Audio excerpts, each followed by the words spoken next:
నమస్కారం. సుఖీభవకు స్వాగతం. ఈరోజు సుఖీభవలో కోవిడ్ కాలంలో మధుమేహులు భద్రం, మెదడులోకి కరోనా వైరస్, మాస్కుని సరిగానే శుభ్రం చేస్తున్నారా, జుట్టుకు రంగేస్తున్నారా, ఇంకా హెల్త్ టిప్. కరోనాకు బలవుతున్న వారిలో ఎక్కువ మంది వయసు మళ్లిన వాళ్లే ఉంటున్నారు. చైనా తదితర దేశాల్లోని కరోనా మరణాలను పరిశీలిస్తే షుగర్, బీపీ వంటి దీర్ఘకాలిక జబ్బులతో బాధపడే వారిపైనే కరోనా తన పంజాను విసురుతోంది. మన దగ్గర మధుమేహుల సంఖ్య ఎక్కువ. ఇలాంటి పరిస్థితిలో కరోనా కాటును తప్పించుకోవడానికి మధుమేహులు మరింత అప్రమత్తంగా ఉండాల్సిన అవసరం ఉంది. కరోనా సంక్షోభ సమయంలో ఆరోగ్యాన్ని కాపాడుకునేందుకు ఏం చేయాలో, ఎలాంటి జాగ్రత్తలు తీసుకోవాలో ఇప్పుడు తెలుసుకుందాం. కరోనా ఇన్ఫెక్షన్ మధుమేహం, అధిక రక్తపోటు, గుండె జబ్బులు, దీర్ఘకాల శ్వాసకోశ సమస్యలు గల వారికి పెనుశాపంగా మారుతోంది. ఇప్పటి వరకు మరణించిన వారిలో 16 నుంచి 22% మంది మధుమేహులే. మన దేశంలోనూ కరోనాతో మరణించిన వారిలో మధుమేహుల సంఖ్య ఎక్కువగానే ఉంది. మరో ముఖ్యమైన విషయం ఏమిటంటే, మధుమేహం గల వారికి వయస్సుతో సంబంధం లేకుండా కరోనా ప్రమాదంగా మారే అవకాశం ఉందని నిపుణులు హెచ్చరిస్తున్నారు. మన దేశంలో 7 కోట్ల మంది మధుమేహంతో బాధపడుతున్నారని ఒక అంచనా. ఈ నేపథ్యంలో కరోనా ఇన్ఫెక్షన్ మన దగ్గర ఎక్కువగా ప్రబలే అవకాశం ఉందనే ఆందోళన పెరుగుతోంది. కాబట్టి మన జాగ్రత్తలో మనం ఉండడం ఎంతైనా మంచిదని చెబుతున్నారు డాక్టర్లు. జరిగిన మరణాల్లో ఎక్కువ శాతం మంది డయాబెటీస్ ఉన్నవాళ్ళు ఉన్నారన్నమాట. దాదాపు 16, 22, కొన్ని దేశాల్లో 22% వరకు డయాబెటీస్ ఉన్నవాళ్ళు ఉన్నారన్నమాట. ఈ రక్తపోటు ఉన్నవాళ్ళు ఉన్నారు, డయాబెటీస్ ఉన్నవాళ్ళు ఉన్నారు. 65 ఏళ్ళు దాటిన వాళ్ళలో మరణాలు ఎక్కువ సంభవిస్తున్నాయని అందరూ చెప్పుకుంటున్నారు. 65 ఏళ్ళు దాటిన వాళ్ళలో డయాబెటీస్ వాళ్ళు ఇంత ఎక్కువ మంది ఉంటారని చెప్పి అనుకోలేదు. కాబట్టి దీని మీద కూడా దృష్టి సారించి ఇలాగా డయాబెటీస్కి, మధుమేహానికి, ఈ కోవిడ్ వ్యాధికి ఉన్నటువంటి సంబంధాలను ఇప్పుడు అందరూ కూడా పరీక్షిస్తున్నారు. మరో ముఖ్యమైన విషయం ఏంటంటే, డయాబెటీస్లో అటామిక్ న్యూరోపతి అని అదేంటంటే మన శరీరంలో కొన్ని రక్షక వ్యవస్థలు ఉంటాయన్నమాట. రక్షణ వ్యవస్థలు అంటే ఏంటంటే, ఇప్పుడు దగ్గు రావడం కూడా ఒక రక్షణ వ్యవస్థే. దగ్గు వస్తే మనకి ఏదో ఇన్ఫెక్షన్ వస్తుందని మన శరీరంలోంచి ఆ క్రిమిని బయటికి తొలగించడానికి కానీ, లేదా మనకు ఒక వార్నింగ్ సిమ్టమ్ లాగా దగ్గు వస్తుంది. అలాగే తుమ్ములు, అలాగే జ్వరం కూడా మనకు ఒక రకమైనటువంటి సంకేతం అనమాట, ఒక వ్యాధి వస్తుంది అన్నటువంటి సంకేతం అనమాట. తుమ్ములు, దగ్గు ఇవేమీ లేకుండానే మనకి ఈ కోవిడ్ వైరస్ వచ్చేటువంటి అవకాశం ఉంది. కాబట్టి దురదృష్టవశాత్తు కొంతమంది డయాబెటిక్ వాళ్ళు తెలియకుండా ఈ వైరస్ బారిన పడి అది ఉందో లేదో తెలుసుకోకుండా వైద్య సలహాలు తీసుకోలేని పరిస్థితి ఉందేమో, దాని మూలాన డయాబెటీస్ వాళ్ళకి ఎక్కువ మరణాలు సంభవిస్తున్నాయన్నటువంటి ఒక ఆలోచన ఉంది. ఇక మరో విషయం ఏంటంటే, ఈ మధ్యకాలంలో ఈ హైడ్రాక్సిక్లోరోక్విన్ గురించి మన ఐసీఎంఆర్ మొన్న 24, 25 తారీఖుల్లో కూడా ఐసీఎంఆర్ వాళ్ళు ఏమన్నారంటే, డయాబెటీస్ రాకుండా నివారించడానికి హెల్త్ వర్కర్స్ అంటే ఈ కోవిడ్తో పనిచేసేటువంటి వాళ్ళు హైడ్రాక్సిక్లోరోక్విన్ అనేటువంటి మందు వేసుకోవచ్చు. 400 మిల్లీగ్రాములు మొదటి రోజు, ఆ తర్వాత వారానికి 400 మిల్లీగ్రాములు వేసుకున్నట్లయితే హెల్త్ వర్కర్స్ ఎవరైతే కోవిడ్ వ్యాధి ఉన్న రోగిగ్రస్తుల్ని చికిత్స చేస్తున్నారో వాళ్ళ నివారణకి వీళ్ళ ప్రొఫిలాక్సిస్గా వాడుకోవచ్చని ఐసీఎంఆర్ చెప్పింది. దీంట్లో మనకు ఒక ఉపాయం ఏంటంటే, ఈ హైడ్రాక్సిక్లోరోక్విన్ అనేది దాదాపు 2014లో మన డీసీజే వాళ్ళు, డ్రగ్ కంట్రోలర్ జనరల్ వాళ్ళు డయాబెటీస్కి మందుగా దీన్ని వాళ్ళు ఒప్పుకున్నారనమాట. అంటే ప్రపంచంలో ఏ దేశంలోనూ ఈ హైడ్రాక్సిక్లోరోక్విన్కి డయాబెటీస్ మందుగా ఆమోదం జరగలేదు, మన దేశంలో తప్ప. ఈ హైడ్రాక్సిక్లోరోక్విన్ అనేది 300 మిల్లీగ్రాములు ప్రతిరోజు వేసుకున్నట్లయితే కొంత డయాబెటీస్ తగ్గుతుందన్నారు.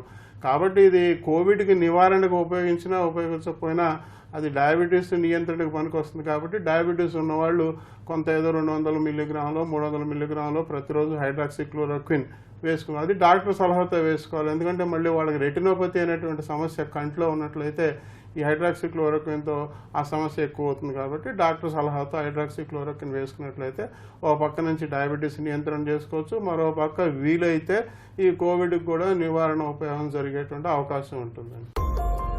వైరస్, బ్యాక్టీరియా, ఫంగస్ వంటివి ఒంట్లోకి ప్రవేశించాయి అని గుర్తించగానే మన రోగనిరోధక వ్యవస్థలో భాగమైన తెల్ల రక్త కణాలు, యాంటీబాడీలు చుట్టూ చేరిపోతాయి.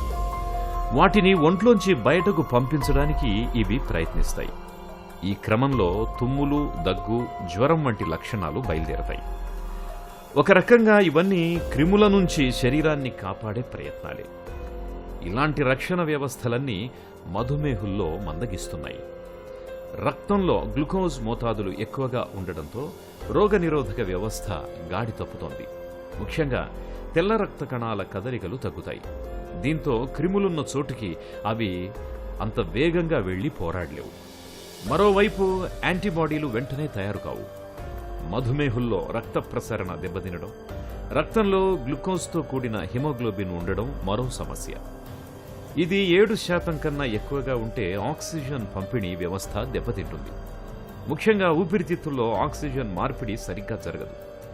ఇది రోగనిరోధక వ్యవస్థను అస్తవ్యస్తం చేస్తుంది. దీంతో దగ్గు, తుమ్ములు, జ్వరం వంటి రక్షణ వ్యవస్థలు సరిగ్గా పనిచేయవు. అందువల్ల లక్షణాలేవీ పైకి కనిపించకుండానే లోపల సమస్య తీవ్రమవుతూ వస్తుంది. ఇవన్నీ మధుమేహులకు కోవిడ్-19 పెను శాపంగా మారేలా చేస్తున్నాయి. డయాబెటీస్లో 1 డిగ్రీ టెంపరేచర్ పెరిగినా కూడా 99 డిగ్రీలు ఉన్నట్లయితే రక్తంలో గ్లూకోజ్ 100 మిల్లీగ్రాములు పెరిగిపోతుంది. కాబట్టి ఆ పెరుగుదలను ఆపుకోవడం కోసం వాళ్ళు ఇన్సులిన్ ఇంజక్షన్లు కానీ, మాత్రలు కానీ వాటి యొక్క మోతాదులు పెంచుకోవాలి. అది ముఖ్యం అన్నమాట. తర్వాత ఇలా హెచ్చు తగ్గులు ఉండటం వలన రోగనిరోధక శక్తి తగ్గేటువంటి అవకాశం ఉంది. కాబట్టి ఎంతవరకు వీలైతే అంతవరకు వాళ్ళ యొక్క మందు మోతాదులు, వాళ్ళ ఇన్సులిన్ మోతాదులు మార్చుకుంటూ ఆ డయాబెటీస్ని ఉదయం 125, తిన్న తర్వాత 200 మిల్లీగ్రాములు దాటకుండా చూసుకున్నట్లయితే చాలా వరకు రోగనిరోధక శక్తి మనకి సరిపోయినంత ఉంటుంది. ఏదేమైనా కూడా వాళ్ళు రక్తంలో గ్లూకోజ్ మీద ఆధారపడుతున్నారు. రక్తంలో గ్లూకోజ్ ఎక్కువగా ఉంటే తెల్ల రక్త కణాల కదలికలు తగ్గిపోతాయి అన్నమాట. కాబట్టి అది గ్లూకోజ్ని వెంటనే తగ్గించినట్లయితే దాన్ని వెంటనే రోగనిరోధక శక్తి కూడా ఇంప్రూవ్ అవుతుంది. అది తాత్కాలికమైనా కూడా అది గంటకి మారేటువంటి చర్య. తెల్ల రక్త కణాలు ముఖ్యంగా ఆ క్రిముల్ని సంహరించడానికి దగ్గరికి వచ్చేటువంటి దాని కదలికలు ముఖ్యం అనమాట. అంటే వైట్ బ్లడ్ సెల్ యొక్క మూవ్మెంట్ ముఖ్యం అనమాట. కాబట్టి రక్తంలో గ్లూకోజ్ని కూడా కరెక్ట్గా పెట్టుకోవాలి. ఇది అందరూ తెలుసుకోవాలి. తర్వాత అందరూ ఇంకోటి తెలుసుకోవాల్సిన విషయం ఏంటంటే హీమోగ్లోబిన్ A1C అనేవాళ్ళు మనం 3 నెలలకు ఒకసారి రక్తంలో గ్లూకోజ్ యావరేజ్ ఎంత ఉందని చెప్పి చేయించుకుంటున్నాం. హీమోగ్లోబిన్ A1C అనేది 7% కన్నా 7% కన్నా ఎక్కువగా ఉన్నట్లయితే ఈ హీమోగ్లోబిన్ అంటుకుని ఆక్సిజన్ మన రక్తంలోని కణాలన్నిటికీ సరఫరా చేయాలన్నమాట. ఈ ఆక్సిజన్ క్యారీయింగ్ కెపాసిటీ అనేది తగ్గిపోతుంది. హీమోగ్లోబిన్ 8-9% ఉందనుకోండి, ఆక్సిజన్ అందదు. అది కూడా అందరూ తెలుసుకోవాలి. కాబట్టి డయాబెటీస్ వాళ్ళకి ఈ కోవిడ్ వైరస్ వచ్చినా రాకపోయినా కూడా వాళ్ళ రక్తంలో ఆక్సిజన్ అనేది తక్కువ ఉంటుంది. ఆక్సిజన్ తక్కువ ఉన్నప్పుడు రోగనిరోధక శక్తి తక్కువ ఉండటంతో పాటుగా ఇన్ఫెక్షన్లు వచ్చేటువంటి అవకాశం ఉంది. ముఖ్యంగా ఊపిరితిత్తుల్లోంచి ఆక్సిజన్ ఊపిరితిత్తుల్లోంచి రక్తంలోకి వెళ్ళటం, తర్వాత రక్తంలోంచి ఊపిరితిత్తుల్లోకి రావటం, బయట గాలిలోంచి మనం పీల్చుకున్నటువంటి గాలిలోంచి ఊపిరితిత్తుల్లో చేరటం అనేటువంటి చర్యలన్నీ కూడా తగ్గిపోతూ ఉంటాయి డయాబెటీస్ వాళ్ళలో. కాబట్టి అందరూ తెలుసుకోవాల్సింది ఏంటంటే రక్తంలో గ్లూకోజ్ నియంత్రణలో ఉంచుకోవాలి. అలాగే హీమోగ్లోబిన్ A1C అనేది 7% దగ్గర ఉంచుకున్నట్లయితే ఈ ఆక్సిజన్ క్యారింగ్ కెపాసిటీ కూడా పెరిగి ఈ రోగనిరోధక శక్తి ఇంప్రూవ్ అవడమే కాకుండా ఏదైనా క్రిములు వచ్చినట్లయితే వాటిని మనం నిరోధించుకోవడానికి అవసరమైనటువంటి శక్తి కూడా ఆక్సిజన్ ఎక్కువగా ఉన్నట్లయితే ఈ క్రిములు కూడా సరిగ్గా లోపలికి వచ్చి మనకి సమస్యలు కలిగించే అవకాశం కూడా తక్కువ ఉంటుందండి. కరోనా ప్రమాదం నుంచి తప్పించుకోవడానికి మధుమేహులు గ్లూకోజ్ స్థాయిలో ఖచ్చితంగా నియంత్రణ చేసుకోవాలి. HbA1c 7% కన్నా తక్కువగా ఉండేలా చూసుకోవాలి. రోగనిరోధక శక్తి తక్కువగా ఉండడం వల్ల మధుమేహులకు వైరస్ త్వరగా అంటుకోవడమే కాకుండా వారి నుంచి ఇతరులకు తేలిగ్గా వ్యాపిస్తుంది. కాబట్టి దగ్గు, తుమ్ములు వంటి లక్షణాలు గల వారికి దూరంగా ఉండాలి. ముక్కుకు, నోటికి మాస్క్ పెట్టుకోవడం లేదా రుమాలు చుట్టుకోవడం వంటి జాగ్రత్తల్ని మరింత ఖచ్చితంగా పాటించాలి. మధుమేహంతో బాధపడే వారికి ఇన్ఫెక్షన్లు వస్తే గ్లూకోజ్ ఎక్కువ అవుతుంది. గ్లూకోజ్ ఎక్కువైతే ఇన్ఫెక్షన్ తీవ్రత పెరుగుతుంది. ఇలాంటి వారు ఇన్సులిన్ మోతాదులు పెంచుకోవాల్సి ఉంటుంది. హైడ్రాక్సీ క్లోరోక్విన్ మందు కరోనా ఇన్ఫెక్షన్ తగ్గడానికి తోడ్పడుతున్నట్టు ఇటీవలి అనుభవాలు చెబుతున్నాయి. అందువల్ల ముందు జాగ్రత్తగా హైడ్రాక్సీ క్లోరోక్విన్ని 200 లేదా 300 మిల్లీగ్రాముల మోతాదులో వేసుకోవడం మంచిది. కరోనా నివారణకు కాకపోయినా గ్లూకోజ్ నియంత్రణకైనా ఇది పనికొస్తుంది.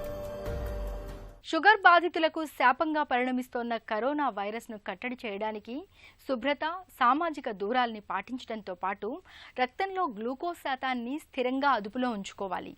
ముందస్తు నివారణ చర్యగా డాక్టర్ సలహా మేరకు హైడ్రాక్సీక్లోరోక్విన్ మాత్రల్ని వేసుకోవడం మరీ మంచిది. కింగ్స్ కాలేజ్ లండన్ శాస్త్రవేత్తలు సైతం భావిస్తున్నారు. కోవిడ్ రోగుల మరణాలకు ప్రాథమిక లేదా ద్వితీయ కారణం మెదడు కాకపోయినప్పటికీ దాన్ని పోస్ట్ మార్టం చేస్తే వైరస్ ఎలా ప్రవేశిస్తుందో తెలుస్తుందని శాస్త్రవేత్తలు చెబుతున్నారు. కరోనా మొదలయ్యాక మాస్క్ను ధరించడం అనేది ఇప్పుడు మనకు మామూలు వ్యవహారం అయిపోయింది. ఇంటా బయట మాస్కుల్ని ధరించి తిరగడానికి అలవాటు పడుతున్నాము. అయితే మనలో చాలామంది మాస్కులు అయితే వాడుతున్నారు కానీ వాటి శుభ్రత గురించి పెద్దగా పట్టించుకోవడం లేదు. ఒకసారి వాడి పారేయాల్సిన మాస్కును రోజుల తరబడి వాడుతున్నారు. మాస్కులపై శానిటైజర్లను, డిజిన్ఫెక్టెంట్లను స్ప్రే చేస్తున్నారు. నిజానికి మాస్కుల విషయంలో ఇలా చేయడం సరికాదంటారు డాక్టర్లు. మాస్కుల శుభ్రత విషయంలో ఏం చేయాలో, ఎలాంటి జాగ్రత్తలు తీసుకోవాలో ఇప్పుడు తెలుసుకుందాం.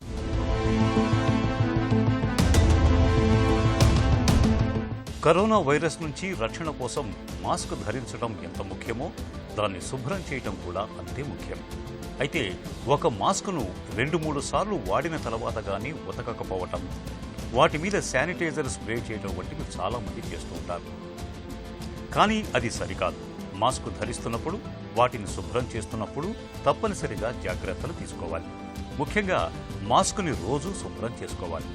ఫేస్ మాస్కును వారానికోసారి శుభ్రం చేస్తున్నారు అంటే మిమ్మల్ని మీరు ప్రమాదంలోకి నెట్టుకుంటున్నట్టే. మాస్క్ ధరించిన ప్రతిసారి దాన్ని శుభ్రం చేయాలి. మనలో కొంతమంది మాస్కుల మీద డిస్ఇన్ఫెక్టెంట్ అనేది మాస్క్ మీది క్రిములను చంపుతుంది. కానీ మాస్క్ పెట్టుకున్నాక శ్వాస తీసుకునేటప్పుడు డిస్ఇన్ఫెక్టెంట్ గాఢత, వాసన ఇబ్బందిగా అనిపిస్తుంది.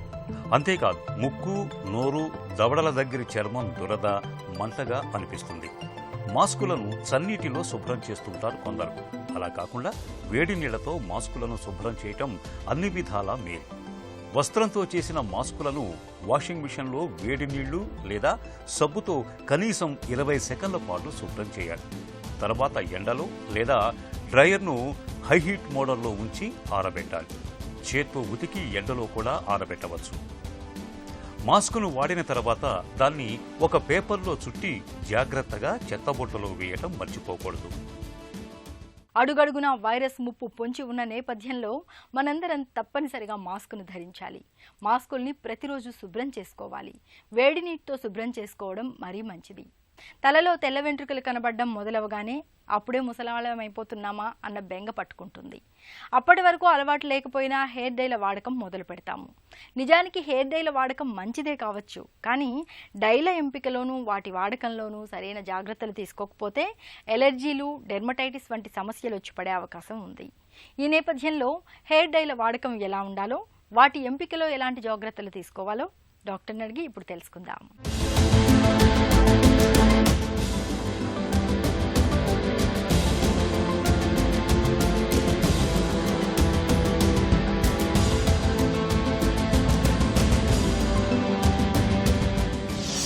జుట్టు తెల్లబడటానికి అసలు కారణాలేంటి? ఈ జనరేషన్లో 20 ఇయర్స్ నుంచే హెయిర్ గ్రే అవుతుంది. అంటే హెయిర్ తెల్లబడటం అనేది కంప్లైంట్స్ కనబడుతుంటాయి. 20 ఏళ్ల లోపలే మనం హెయిర్ గంగా గ్రే అవుతుంది. అంటే తెల్లబడితే దాన్ని ప్రీమెచ్యూర్ కెనైటిస్ అంటాం. ఇది విటమిన్ లోపం కానీ, వాళ్ళ ఒంటితత్వం కానీ, లేదా హార్మోనల్ ఇంబ్యాలెన్స్, థైరాయిడ్ కానీ ప్రాబ్లమ్స్ ఉంటే హెయిర్ త్వరగా తెల్లబడుతుంటుంది, అదే గ్రే అవుతుంటూ ఉంటుంది. 30 ఇయర్స్ పైన వాళ్ళకి లేదా 40 ఇయర్స్ పైన వాళ్ళకి రొటీన్ ఏజింగ్ తోట, లేదంటే విటమిన్ డెఫిషియన్సీ తోట, లేదా స్ట్రెస్ఫుల్ తోట హెయిర్ అనేది తెల్లబడటం స్టార్ట్ అవుతుంటుంది. గ్రేయింగ్ ఆఫ్ హెయిర్ అంటారు. హెయిర్ డై అంటే ఏంటి? ఎన్ని రకాలుంటాయి? హెయిర్ డై అంటే కెమికల్స్. ఆ కెమికల్స్ న్యాచురల్గా అంటే పెస్టిసైడ్స్, ఫర్టిలైజర్స్, యాంటాక్సిడెంట్స్, కొన్ని రకాల మందులు తయారు చేసే వాళ్ళల్లో యూస్ చేస్తుంటారు. అదే హెయిర్ డై 2% కంటే తక్కువ శాతం ఆ కెమికల్ మనం యూస్ చేయగలిగితే దాన్ని హెయిర్ డై అంటాం. హెయిర్ డైలో 3 రకాలని చెప్పుకోవచ్చు. న్యాచురల్గా, మెటాలిక్గా, సింథటిక్గా డైస్ అవైలబుల్లో ఉన్నాయి. దాంట్లో న్యాచురల్ డై అంటే మనం రోజు వాడే మైదాకు కానీ గోరింటాకు న్యాచురల్ డై అంటాం. దీన్ని టెక్నికలీ లాసోనియా ఆల్బా అంటాం ఆ లీవ్స్ని. వాటిని మనం ఇవి ఎటువంటి కాంప్లికేషన్స్ ఉండవు, కానీ ఆ రెడ్ కలర్ ఏదైతే ఉందో చాలామంది యాక్సెప్ట్ చేయరు. అలానే అప్లై చేసే మెస్సీగా ఉంటుంది. ఆ రెడ్ కలర్ కొంచెం తగ్గించడానికి వెనిగర్ కానీ లేదా లెమన్ జ్యూస్ యాడ్ చేయడం వల్ల ఆ రెడ్ కలర్ కొంచెం తగ్గి కొంచెం యాక్సెప్ట్ చేయవచ్చు. నెక్స్ట్ చెప్పుకోవాల్సింది మెటాలిక్ డైస్. ఇప్పుడు మెటాలిక్ డైస్ లెడ్ కానీ బిస్మత్ కానీ తయారు చేసే డైస్ ఇప్పుడు ఎక్కువ ఇవి అందుబాటులో లేవు. మూడో రకం సింథటిక్ డైస్. మనం వాడే మార్కెట్లో 99% సింథటిక్ డైస్ అనే చెప్పొచ్చు. దీంట్లో temporary and permanent, semi permanent 3 రకాలు ఉంటాయి. టెంపరరీ డైస్ అంటే హెయిర్ రిన్సెస్ అని చెప్పొచ్చు. ఒక్కసారి కానీ 2 సార్లు వాష్ చేస్తే ఈ డై వెళ్ళిపోతుంటాయి. ఇటు ఎటువంటి కాంప్లికేషన్స్ ఉండవు.